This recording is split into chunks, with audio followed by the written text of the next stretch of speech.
வணக்க நண்பர்களே, என்னை பற்றி சொல்கிறேன் கேட்குறீங்களா? நான் ரொம்ப ரிச்சும் கிடையாது, அதே மாதிரி ரொம்ப புவரும் கிடையாது. ஒரு நார்மலான ஒரு மிடில் கிளாஸ் பொண்ணு தான். என் லைஃப்பில் நிறையா கஷ்டம் அண்ட் ஹாப்பினஸ் எல்லாமே மிக்ஸ்டு ஃபீலிங்ஸாக எனக்கு கிடச்சிருக்கு. எனக்கு ரொம்ப பிடிச்சது என் அப்பா தான். பிகாஸ் எனக்கு என் லைஃப்பில் என்ன தேவை, எனக்கு என்ன பிடிக்கும் என்ன பிடிக்காது அப்படின்னு சொல்லிட்டு சின்ன வயசுலேருந்து பார்த்து செய்வாங்க. ஒன்ஸ் ஒரு ஏஜுக்கு அப்புறம் எங்கள் அப்பா எனக்கு இதுதான் வேணும், எனக்கு அதுதான் வேணும் அப்படின்னு கேட்குறதுக்கு கூட ஒரு மாதிரி இருந்துச்சு.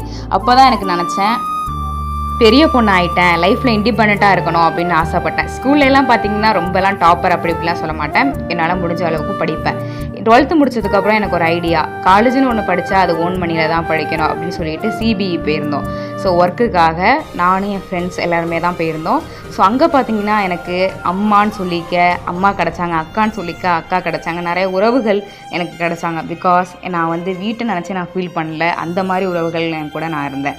ஸோ அங்கே பார்த்தீங்கன்னா நான் என்னோடய ஸ்கூல் ஃப்ரெண்ட்ஸ் கூட தான் அங்கே ஒர்க்கு போயிருந்தேன். கவலை கிடையாது, நான் இதுக்கு முன்னாடி ஹாஸ்டலில் இருந்தது கிடையாது. ஸோ அந்த எக்ஸ்பீரியன்ஸ் எப்படி இருக்குன்னு எனக்கு தெரியாது. ஸோ இதெல்லாம் லைஃப்பில் ஒரு லெசனாக எடுத்துக்கிட்டு நான் அங்கே ஒர்க் பண்ணேன். ஸோ அதெல்லாம் முடிச்சதுக்கப்புறம் அட்மிஷன் போடுறதுக்காக காலேஜ் வந்தேன். அட்மிஷனும் போடும்போது I feel so proud. Because சொந்தமாக சம்பாரித்து சொந்தமான ஒரு கிளாஸ் ரூமில் உட்காரும்போது அது கிடைக்கிற ஃபீலே தனி தாங்க. ஏன்னா இதுக்கு மேலே லைஃப்பில் என்ன வேணும்? நான் எப்படி எவ்வளோ தடைகளை தாண்டி வீடியோ போட ஸ்டார்ட் பண்ணேன்னு எனக்கு மட்டும்தான் தெரியும்.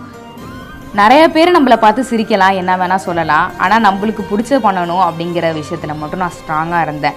நல்லா பண்ணுறேன்னானே எனக்கு தெரியல, பட் என்னால் முடிஞ்ச அளவுக்கும் பண்ணுறேன்னு மட்டும் எனக்கு தெரியும். நம்மளை பார்த்து நிறைய பேர் கிண்டல் பண்ணுவாங்க பின்னாடி, ஆனால் முன்னாடி பேச மாட்டாங்க. அது ஏன்னு தெரியாது. கிண்டல் பண்ணுறவங்க யாருமே அவங்க ஏதாச்சும் பெருசாக பண்ணியிருப்பாங்கன்னு கேட்டால் கிடையாது. பிகாஸ் அவங்களால பேச மட்டும்தான் முடியும் அப்படிங்கிறது எனக்கு நல்லாவே தெரியும். எனக்கு என்ன தேவை, என்ன பிடிக்கும், அவங்களுக்கு என்ன செஞ்சால் கரெக்டாக இருக்கும் அப்படிங்கிறது என் மனசுக்கு எனக்கு பிடிச்ச பாதையில் நான் போயிட்டுருக்கேன். பிகாஸ் என் லைஃப்பில் நிறைய கஷ்டங்களும் பார்த்துருக்கேன், நிறைய ஹாப்பினஸும் பார்த்துருக்கேன். ஸோ என்னோடய ஸ்டோரியை உங்ககிட்ட நான் ஷேர் பண்ணணும் அப்படின்னு நான் ஆசைப்பட்டேன். பிகாஸ் நீங்களும் என்னோட ஒரு ஃபேமிலியில் ஒருத்தவங்க தான்.